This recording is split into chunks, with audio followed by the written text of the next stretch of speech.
Hello dear students, welcome to Study Desire. हम कर रहे हैं चैप्टर हेरिडिटी एंड एवोल्यूशन, जो कि क्लास 10 बायोलॉजी का चैप्टर है। अब इसमें हमने जो प्रीवियस वीडियो में मैंने बात की थी, उसमें हमने जो important terms related to this chapter we have discussed. So एक बार आप वो वीडियो ज़रूर देखिए, तभी आपको सारे टर्म्स क्लियर होंगे। और जो मैं अब आगे पढ़ाऊँगी, तो उसमें मैं उन टर्म्स का यूज़ करूँगी। सो आप कंफ्यूज ना हो, उसके लिए आप पहले वो वीडियो देख सकते हैं। अब मैं आज की इस वीडियो में कवर करने वाली हूँ जो मेंडल्स के एक्सपेरिमेंट है। Mendel's experiment. तो अब हम जानते हैं कि जो मेंडल है, उन्होंने परफॉर्म किया था एक्सपेरिमेंट ऑन पी प्लांट। सो आज हम इनके एक्सपेरिमेंट को डिस्कस करेंगे। सो एक्सपेरिमेंट पे जाने से पहले let us talk something about Mendel. So उनका जो पूरा नाम है वो है Gregor John Mendel. Gregor John Mendel, from their 1822 to 1884. Now, he was like born in a peasant family and he was very like poor. And because of the poverty, he become a monk.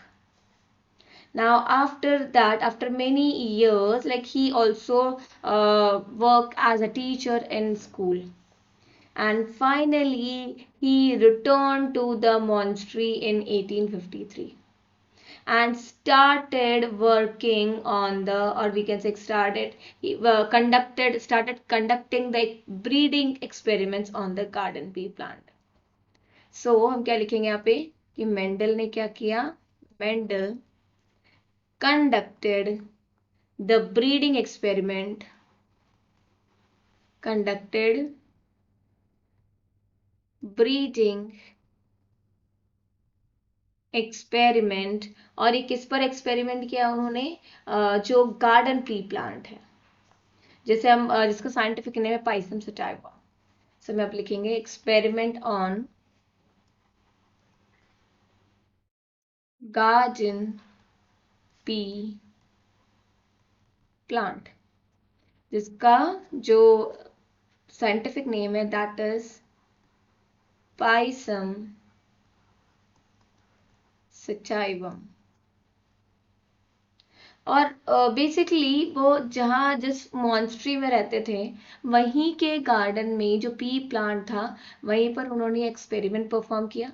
और उन्होंने ये कई generations तक notice किया कि किस तरह से जो कैरेक्टर्स हैं वो पास होते हैं एक जनरेशन से दूसरे generation. So notice how characters are being passed, how characters are being passed from generation to generation.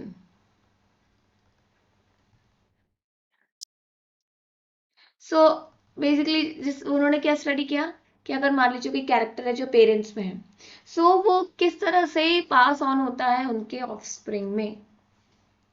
अब हम नेक्स्ट बात करते हैं। उन्होंने जो ये उनकी फाइंडिंग्स की थी, he has publish there findings in the year 1866. So he published, उन्होंने पब्लिश किया था उनकी फाइंडिंग्स को, his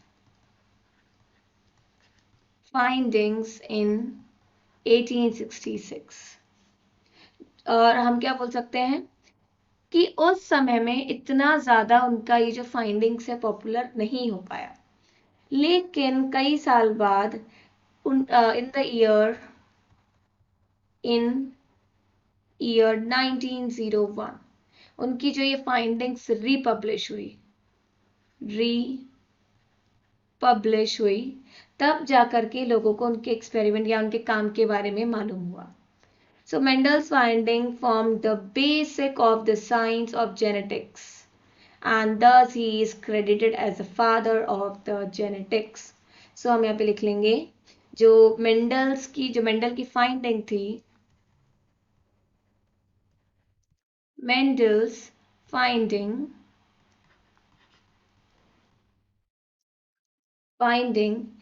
formed the basis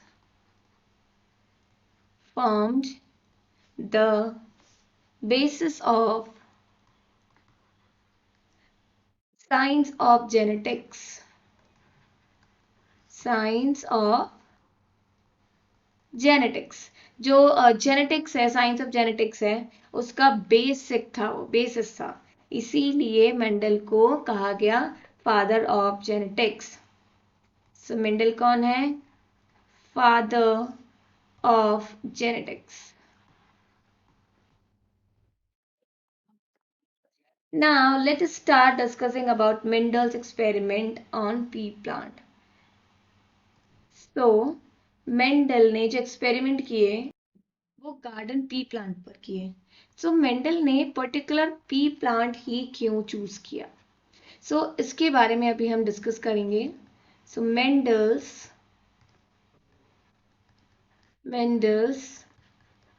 experiment plant. So Mendel ने जो चूज किया था वो था P plant.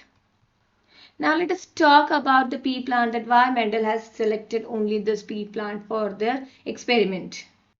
So he has selected this plant as it has some following special features. So following special features. Now let us discuss one by one. अब ये जो pea plant है ना, it is like easy to grow. तो सबसे पहले ही उन्होंने क्या देखा कि ये जो पी प्लांट है बहुत आसानी से ग्रो किया जा सकता है, इसीलिए उन्होंने यही चूज किया उनके एक्सपेरिमेंट के लिए. So it was easy to grow. अब नेक्स्ट बात करते हैं हम. It had a short life cycle. उसकी जो लाइफ साइकिल थी वो कैसी थी? Short. It had a short life cycle. ताकि जब लाइफ साइकिल छोटी होगी तो फिर आप उसको बार बार क्या कर सकते हैं, वो ज़्यादा जो उनके जनरेशन्स को स्टडी कर सकते हैं. तीसरा उन्होंने देखा कि जो गार्डन पी प्लांट है, इट हैड डिस्टिंक्ट और easily detectable contrasting variations. Okay, या फिर फीचर्स हम बोल सकते हैं, वेरिएंट फीचर्स. सो हम यहाँ पे लिखेंगे P plant had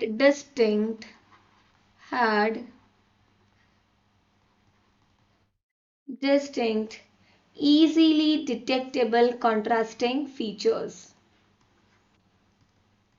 Easily detectable. आप परेशान ना होइए, मैं आपको इस सेंटेंस का मीनिंग इजी करके समझाती हूँ. Contrasting variants of feature. Variants of feature. अब इसका मतलब क्या हो गया कि जो फीचर्स है, फीचर्स क्या हो गया? हाइट हो गया, कलर ऑफ सीड हो गया, ये एक्सेट्रा एक्सेट्रा. सो पी प्लांट में कई सारे अलग अलग टाइप के जो फीचर्स हैं वो स्टडी किए जा सकते हैं. ओके, सो जैसे कि हम यहाँ पे बात कर ही रहे थे, एग्जाम्पल जैसे हम अगर बोलते हैं हाइट को, अगर हम बात करते हैं हाइट ऑफ द प्लांट की. सो हाइट में यहाँ पर हम इसमें टॉल और ड्वार्फ, ये इन दो जो फीचर्स को इजीली स्टडी कर सकते हैं. इसी तरह से और भी कई सारे फीचर्स हैं जो स्टडी इजीली किए जा सकते हैं, इसीलिए उन्होंने क्या लिया? गार्डन पी प्लांट को ही चूज किया.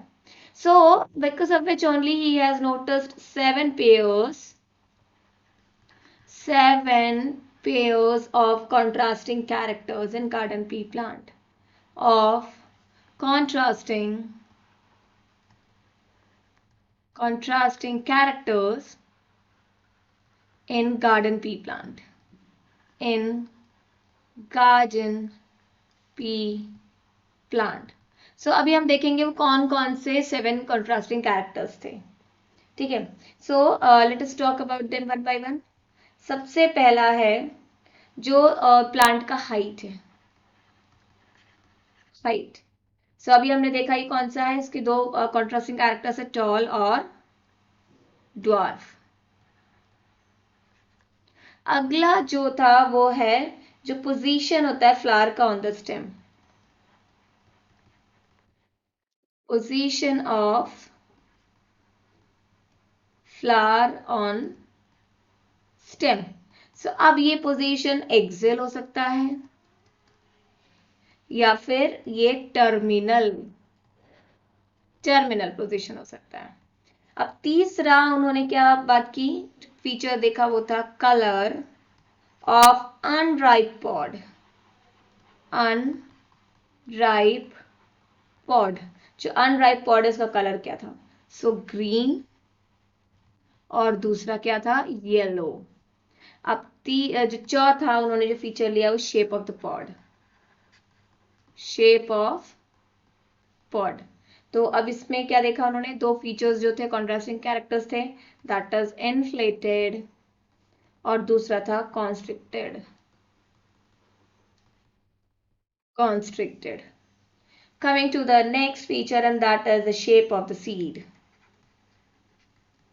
Shape of seed, seed का shape. तो seed का shape जो था वो उन्होंने लिया एक round और दूसरा क्या था, wrinkled. नेक्स्ट आ जाते हैं, सिक्स्थ जो कैरेक्टर था वो था colour of the seed, colour of seed.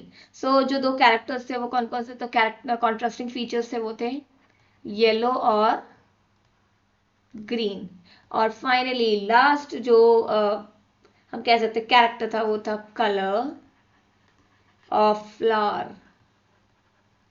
सो यहाँ पे जो कॉन्ट्रास्टिंग ट्रेट्स हैं वो है वॉयलेट,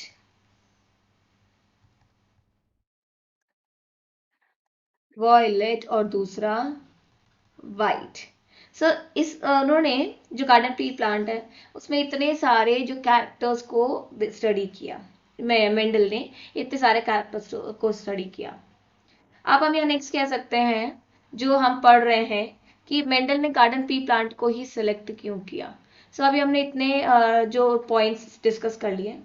अब हम नेक्स्ट यहाँ पे डिस्कस कर सकते हैं कि जितने भी जो कॉन्ट्रास्टिंग ट्रेड्स है अभी हमने देखे, यहाँ पे जितने भी कॉन्ट्रास्टिंग ट्रेड्स हैं, like they were existing in every generation, हर जनरेशन में ये एग्जिस्ट करते हैं।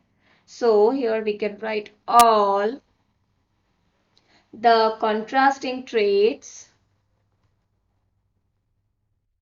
contrasting traits ये एग्जिस्ट करते हैं, exist in all generation. So उससे उन्हें क्या हुआ, और इजी हो गया स्टडी करने में।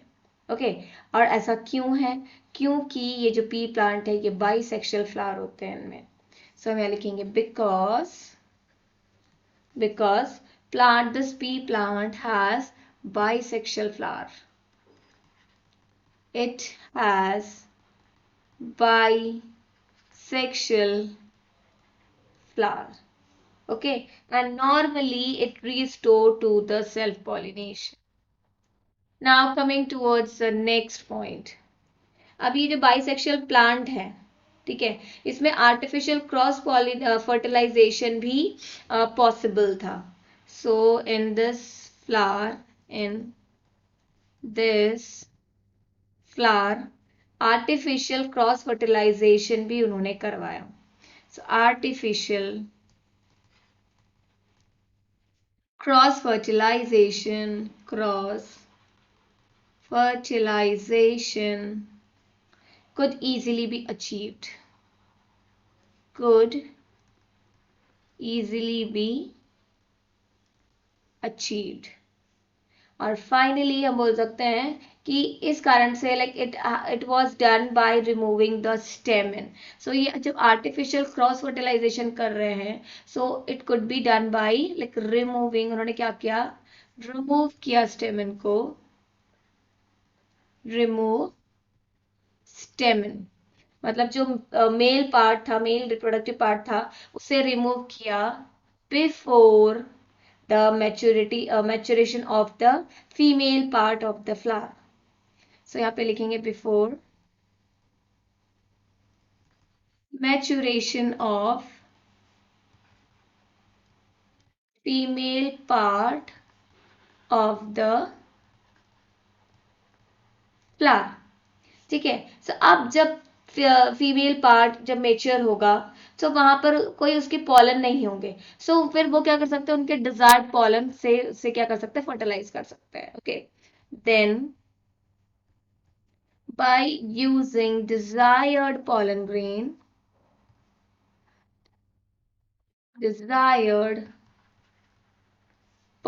grain fertilization is been done. Fertilization is done. So यहाँ पर ये भी पॉसिबल था, इसीलिए उन्होंने क्या चूज किया, गार्डन पी प्लांट चूज किया। अब इसमें और भी जो कैरेक्टर और भी जो हम बात कर सकते हैं वो कर सकते हैं कि जो पी प्लांट है ये प्रोड्यूस करता है बहुत सारे सीड्स एक जनरेशन में। सो अलग अलग टाइप के जो कैरेक्टर्स उनको स्टडी करने में इजी होती है। So each P plant produce many seeds in one generation. Produce many seeds in one generation. और यहाँ पे लास्ट हम बात करेंगे कि ये जो गार्डन पी प्लांट है, like it is easy to grow, it is easy to raise, maintain and handle also. That is why Mendel has choose this plant. So garden pea plant,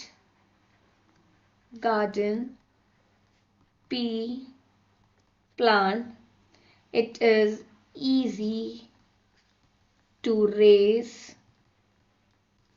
and also to maintain, and finally it is easy to handle even. सो यहाँ तक हमने discuss किया कि Mendel ने garden pea plant ही उनके experiment के लिए क्यों चूज किया, और साथ ही साथ में हमने पढ़ा कि वो कौन से 7 कॉन्ट्रास्टिंग कैरेक्टर्स थे which are notice by the Mendel in garden pea plant. अब हम आ जाते हैं हमारे एक्सपेरिमेंट पे। जो मेंडल है उन्होंने परफॉर्म किया था experiment, and like he conducted the monohybrid cross and then he conducted the dihybrid cross. So here we'll write Mendel experiment. Now Mendel ने क्या किया, 2 प्लांट्स लिए। ओके, सॉरी हम कह सकते हैं जो उन्होंने क्रॉसिंग करवाई, क्रॉस। सो उसमें एक जो प्लांट था that is the male plant, male, और जो दूसरा था वो था फीमेल। अब यहाँ पर जो उन्होंने क्रॉसिंग करवाई वो उन्होंने कुछ कैरेक्टर्स, पर्टिकुलर कैरेक्टर्स को ही कंसिडर किया इस क्रॉसिंग के लिए। अगर उन्होंने सिर्फ एक कैरेक्टर को देखा, एक कैरेक्टर कंसिडर किया, so in his cross he took only one character, only one character. यहां पर उन्होंने क्या कहा, एक कैरेक्टर लिया। अब ये कैरेक्टर क्या हो सकता है, सपोज मान लेते हैं हम हाइट ऑफ द प्लांट। अगर प्लांट की हाइट है तो उसका जो कॉन्ट्रास्टिंग ट्रेट्स है वो क्या हो जाएगा, टॉल और ड्वार्फ। उन्होंने सिर्फ इसको ही स्टडी किया। इस ऐसे जो क्रॉस है उसको उन्होंने क्या नाम दिया, he called such cross as the monohybrid cross, monohybrid cross. ठीक है, अगर उन्होंने जो दूसरे एक्सपेरिमेंट में जो क्रॉस कंडक्ट करवाए उसमें उन्होंने 2 या 2 से ज्यादा कॉन्ट्रास्टिंग ट्रेट्स को कंसिडर किया। जब पहले में क्या किया, जिसमें सिर्फ एक ही कॉन्ट्रास्टिंग कैरेक्टर को कंसिडर किया या फिर एक ही कैरेक्टर को कंसिडर किया, वो क्या था, मोनोहाइब्रिड। जिसमें 2 कॉन्ट्रास्टिंग कैरेक्टर को कंसिडर किया, वो कौन से थे, डाइहाइब्रिड क्रॉस। यहाँ पे लिखेंगे Mendel also conduct or conducted cross consider जिसमें उन्होंने कंसिडर किया 2 कैरेक्टर्स, 2 कैरेक्टर्स को कंसिडर किया in pea plant. Pea plant. So इसका हम एग्जाम्पल बोल सकते हैं, जो सीड है उसका कलर, सो क्या था, ग्रीन और येलो। और दूसरा उन्होंने कंसिडर किया सीड का शेप, सो वो कैसा था, राउंड और रिंकल्ड। सो यहाँ पे क्या हो रहा है कि दो कैरेक्टर्स को कंसिडर किया, सो इसलिए हम इसे क्या बोलेंगे, डाई हाइब्रिड क्रॉस। सो ये कैसा हो गया हमारा, डाई हाइब्रिड क्रॉस। और अगर किसी कैरेक्टर, किसी एक्सपेरिमेंट में उन्होंने दो से ज्यादा कैरेक्टर्स को कंसिडर किया तो वो क्या हो जाएगा, ट्राई हाइब्रिड क्रॉस। सो इस तरह से उन्होंने कंडक्ट किए जो मोनो हाइब्रिड क्रॉस, जिसमें उन्होंने कंसिडर किया एक ही कैरेक्टर को, हाइब्रिड होगा यहाँ पे, ठीक है। और सेकंड उन्होंने क्या देखा, hybrid cross.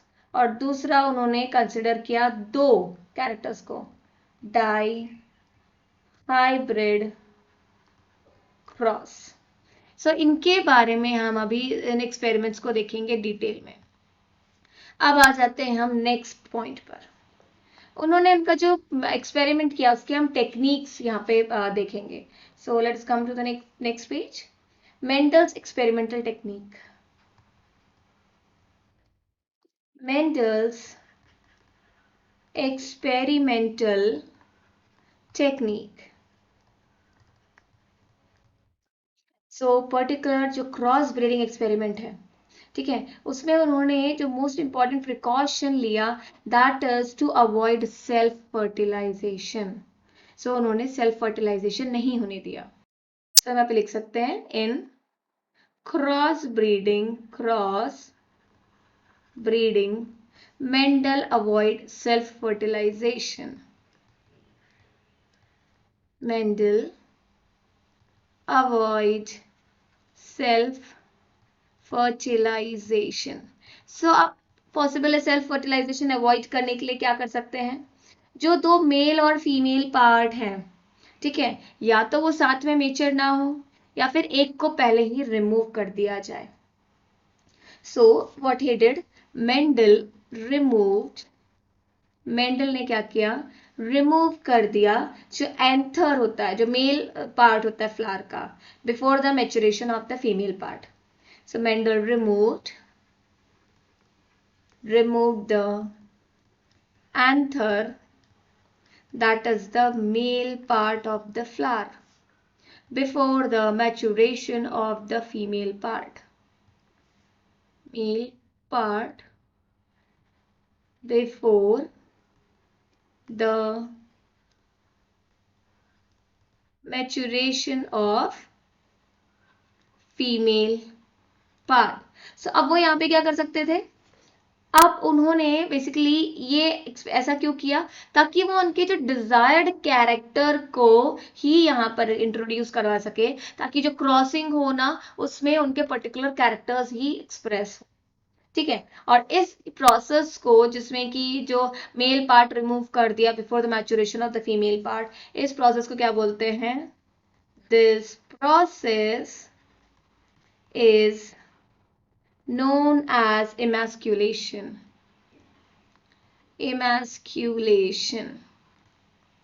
Now like such flower were like covered finally, okay, so that the foreign pollen grain may not fertilize the flower. So इस फ्लावर को क्या करते हैं, जिसमें कि मैस्कुलेशन परफॉर्म किया गया है, उसे प्रॉपर कवर किया जाता है ताकि कोई अननोन जो फॉरेन पॉलन ग्रेन है उसे आके फर्टिलाइज ना करते। So for making such a desired cross, ऐसे डिजायर्ड क्रॉस को करने के लिए जो मेचर पॉलन ग्रेन होते हैं, ठीक है, उन्हें क्या किया जाता है, ट्रांसफर किया जाता है from the anther to the stigma, okay, of that emasculated mature flower. So यहाँ पे हम क्या लिखेंगे, नेक्स्ट पॉइंट क्या हो जाएगा, डिजायर्ड जो जिस पॉलन ग्रेन में जो हमारे डिजायर्ड कैरेक्टर है। So here we'll write mature pollen grain which has a desired character, जो कि यहाँ पे हम अगर हमने पहला मोनोहर्ट क्रॉस में क्या देखा कि उन्होंने बात की थी जो कैरेक्टर लिया था वो क्या लिया था हाइट का। सो इस जो पॉलन ग्रेन में वो डिजायर्ड कैरेक्टर है। सो ये कहाँ से लिया from anther, okay from anther, और इसे ट्रांसफर किया and were transferred to the stigma of emasculated flower, mature flower, emasculated mature flower। अब यहां पर क्या होगा कि हमारा जो डिजायर्ड कैरेक्टर का ही पॉलन ग्रेन आया है। अब जब ये जाकर के फर्टिलाइज करेगा और फॉर्म करेगा जो सीड, सो जो F1 जनरेशन में हमारे डिजायर्ड कैरेक्टर्स ही शो होंगे। So the seed formed by such cross, the seeds formed by such cross वो कैसे होते हैं, उसमें हमारा डिजायर्ड कैरेक्टर्स होता है। Okay, now like these were collected and finally these seeds like belong to the first filial generation. So the seed formed by such cross, तो ये जो पहला generation है F1 generation उसे ही क्या बोलते हैं first filial generation, ठीक है, या फिर उसको हम क्या बोलते हैं F1 generation। सो जब सीड्स फॉर्म हुए हैं ऐसे क्रॉस से उसमें हमारा डिजायर्ड कैरेक्टर होगा, desired character, desired character।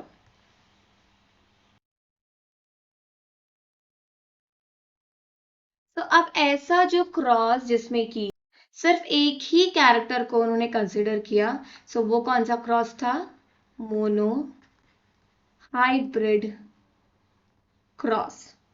So let us see the crossing. यहाँ पे हम बात कर रहे हैं मोनो हाइब्रिड क्रॉस की। सो पर्टिकुलर क्या किया उन्होंने, एक प्योर जो प्योर टॉल प्लांट लिया, प्योर टॉल प्लांट, और दूसरा लिया pure dwarf plant, pure dwarf plant. अब यहाँ पे वर्ड अगर प्योर यूज किया जा रहा है मतलब कई जनरेशन से इनमें से सेल्फ पॉलिनेशन ही हो रहा है। अब इनमें क्रॉसिंग हुई। सो हम जानते हैं कि प्योर टॉल प्लांट है, इसका मतलब क्या, उनमें जो गैमीट्स होंगे वो कैपिटल टी होगा, और प्योर डॉर्फ प्लांट है तो उसमें गैमीट्स क्या होंगे, स्मॉल टी होंगे। सो अब जब क्रॉसिंग हुई सो हम जानते हैं कि पहले क्या होता है, ये पेरेंट, अब यहाँ पे क्या होगा, गैमीट फॉर्मेशन होगा, नेक्स्ट स्टेप पे गैमीट फॉर्मेशन। सो गैमीट क्या होते हैं, ये पर्टिकुलर गैमीट्स हैं। अब ये गैमीट फॉर्मेशन होने के बाद में जो क्रॉसिंग हुई, सो F1 जनरेशन में जो हमें रिजल्ट मिला वो कैसा था, जो ये कैपिटल टी स्मॉल टी के साथ में मिलता है। सो हम यहाँ पे लिख लेंगे पहले ये और दिस वन। सो यहाँ पे उन्होंने क्या बनाया, कैपिटल टी स्मॉल टी, फिर यहाँ पे कैपिटल टी और फिर ये स्मॉल टी। सो ये कैसा हो गया, हेटेरोजाइगस। अब यहाँ से हम ले लेंगे कैपिटल टी और फिर यहां से आ जाएगा हमारा कैपिटल टी और स्मॉल टी, और अगेन यहां से लेंगे हम कैपिटल टी और यहां से ले लेंगे हम स्मॉल टी। सो इस तरह से क्या किया गया, यहाँ पर ये लाइन हम नहीं लेंगे, ये हम ले लेंगे इधर से पीछे से। तो अब जहाँ पे यहाँ पे F1 जनरेशन में हम देख सकते हैं सारे ही कैसे थे, capital T small T capital T small T, मतलब सारे ही जीनोटाइप। ये क्या हो गया हमारा जीनोटाइप। ये सब टर्म हम हमारे पिछले वीडियो में डिस्कस कर चुके हैं। सो जीनोटाइप हो गया हमारे यहाँ पे कैपिटल टी स्मॉल टी।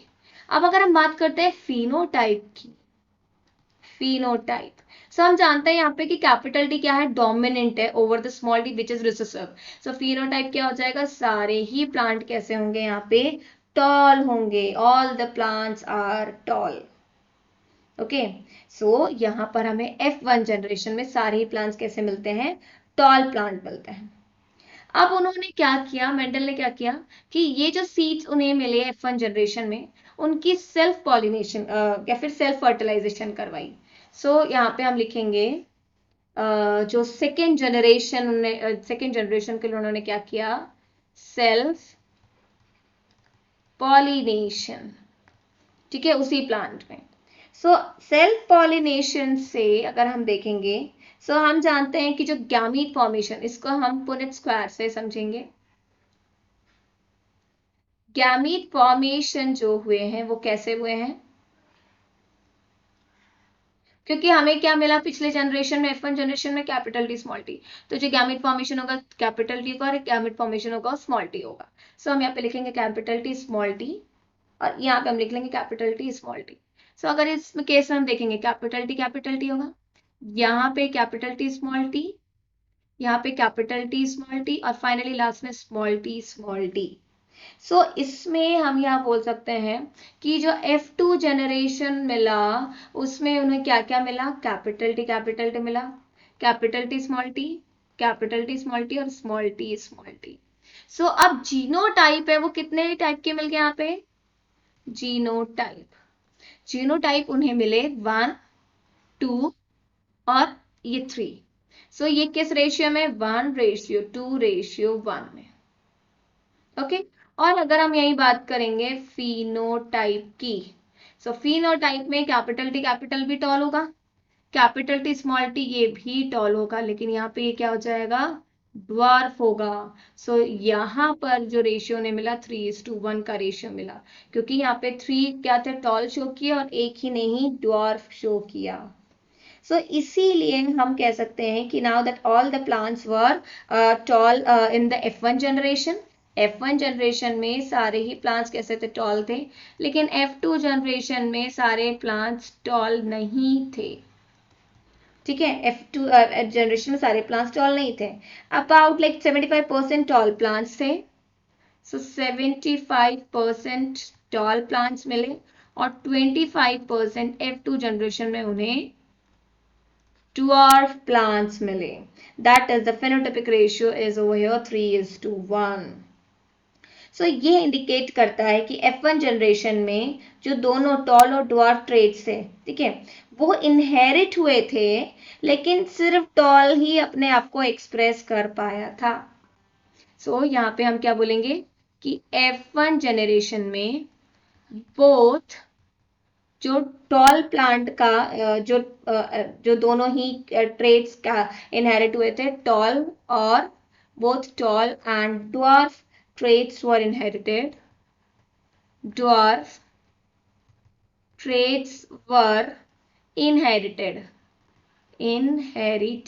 मतलब कि ये जो दोनों ही ट्रेट आए थे नेक्स्ट जनरेशन में, F1 जनरेशन में आए थे, लेकिन बट ओनली टॉल, जो सिर्फ टॉल है वही एक्सप्रेस कर पाया था। Tallness is expressed in F1 generation. So यहाँ पर उन्होंने क्या कहा कि F1 जनरेशन में जो कैरेक्टर अपने आप को एक्सप्रेस कर सकता है वो कैसा होता है, डोमिनेंट होता है। अब F2 जनरेशन में हमने देखा कि हम जानते हैं कि टॉलनेस डोमिनेंट है ओवर डॉर्फनेस, और डॉर्फनेस क्या, रिसेसिव है। सो दोनों ही जो टॉल और डॉर्फ जो F1 जनरेशन में आए थे, अब क्योंकि F2 जनरेशन में यहाँ पे उन्हें टॉल प्लांट्स भी मिले और उन्हें ड्वार्फ प्लांट्स भी मिले, ड्वार्फ प्लांट्स। सो हम यह कह सकते हैं कि F2 जनरेशन में ड्वार्फ ने अपने आप को एक्सप्रेस किया। अब अगर ड्वार्फ ने अपने आप को एक्सप्रेस किया, इसका मतलब क्या है कि दोनों ही जीनोटाइप जो थे वो रिसेसिव थे, क्योंकि अगर यहाँ पे एक कैपिटल टी होता तो ऑब्वियसली वो प्लांट कैसा हो जाता, टॉल प्लांट हो जाता। इसीलिए उन्हें जो जीनोटाइपिक रेशियो मिला वो क्या मिला, जीनोटिपिक रेशियो, वो क्या मिला, 1:2:1। वहीं पे जो फिनोटिपिक रेशियो मिला उन्हें, रेशियो था वो क्या था, 3:1। सो ये उन्होंने देखा किसमें, मोनोहाइब्रिड क्रॉस में। सो हम यहाँ पे देख लेते हैं कंक्लूजन इसका। कंक्लूजन, सो उन्होंने क्या कहा कि जो फिनोटिपिक रेशियो है, ठीक है, टॉल इज टू ड्वार्फ का, let me right it over here, phenotypic ratio tall is to dwarf का 3:1, मतलब जो F2 जनरेशन में 3:1 आउट ऑफ 4 प्लांट्स 3 प्लांट्स कैसे थे, टॉल थे और एक ड्वार्फ था। क्लियर है यहां तक आप सबको? अब उन्होंने नेक्स्ट क्या देखा, जीनोटिपिक रेशियो, जीनोटिपिक रेशियो। सो जीनोटिपिक रेशियो में जो बेसिकली एक था प्योर टॉल प्लांट का, एक था हाइब्रिड टॉल प्लांट, और एक कैसा था, ड्वार्फ। और ये ड्वार्फ कैसा था, प्योर ड्वार्फ था, प्योर ड्वार्फ। सो इसका रेशियो क्या था यहाँ पे, 1:2:1। इसका मतलब जो प्योर टॉल प्लांट थे, अगर मान लीजिए टोटल 4 प्लांट है, सपोज फॉर एग्जांपल से 4 प्लांट्स है, सो एक उसमें से प्योर टॉल प्लांट होगा, 2 हाइब्रिड टॉल प्लांट, और एक जो प्लांट था वो प्योर ड्वार्फ प्लांट। सो यहां से ही उन्होंने उनके एक जो लॉ दिया, उस लॉ क्या, वो लॉ क्या था, law of dominance. So basically इनके एक्सपेरिमेंट के बेसिस पे उन्होंने 3 लॉज दिए थे। तो पहला लॉ हम यहाँ पे बात करेंगे, law of dominance. Let me right it again, dominance. Dominance का मतलब है, डोमिनेंट का मतलब है कि जो कैरेक्टर अपने आप को F1 जनरेशन में एक्सप्रेस कर पा रहा है। So when the parent having the pure contrasting characters, when the parent having pure contrasting characters, जो कि हमने देखा था, जो F1 जनरेशन में हमने प्योर टॉल को क्रॉस करवाया था प्योर डॉर्फ के साथ में, contrasting characters, okay, these are crossed in for getting F1 generation, crossed, तब सिर्फ एक ही कैरेक्टर अपने आप को एक्सप्रेस कर पाया था, only, okay, so here we'll write only one character is expressed, let me write it as one character, one character is expressed in F1 generation, एक ही कैरेक्टर अपने आप को F1 जनरेशन में एक्सप्रेस कर पाया था। तो ये जो कैरेक्टर जो अपने आप को एक्सप्रेस कर पाया था फर्स्ट पहले जनरेशन में, so this character is the dominant character, this character is dominant character. ये कैरेक्टर कैसा था, डोमिनेंट कैरेक्टर था। और जो कैरेक्टर या factor like which can not express itself in the first generation was the recessive. So हम लिखेंगे the character, या फिर हम बोल सकते हैं इसको factor, which cannot express itself in itself, जो अपने आप को एक्सप्रेस नहीं कर पाया, ओके, वो कौन सा था, is the recessive character, recessive character. So यहाँ पे ये समझना बहुत जरूरी है कि अगर मान लीजिए कैपिटल टी तो दोनों ही कैपिटल है, क्या दोनों ही डोमिनेंट है, तो यहाँ पे जो कैरेक्टर होगा वो डोमिनेंट का होगा। लेकिन अगर एक डोमिनेंट और एक रिसेसिव है, कैपिटल टी डोमिनेंट है और स्मॉल टी रिसेसिव है, तब भी जो फिनोटाइप होगा वो कैसा होगा, टॉल होगा, क्योंकि यहाँ पे डोमिनेंट है, ये डोमिनेंट अपना कैरेक्टर एक्सप्रेस कर रहा है ओवर रिसेसिव। लेकिन अगर स्मॉल टी है तो यहाँ तो कोई डोमिनेंट है ही नहीं, तो इस केस में क्या होगा, जो रिसेसिव है वो ही अपना कैरेक्टर शो करेगा। हम यहाँ पे लिख लेंगे ड्वार्फ। सो इसी को हम कहते हैं लॉ ऑफ डोमिनेंस।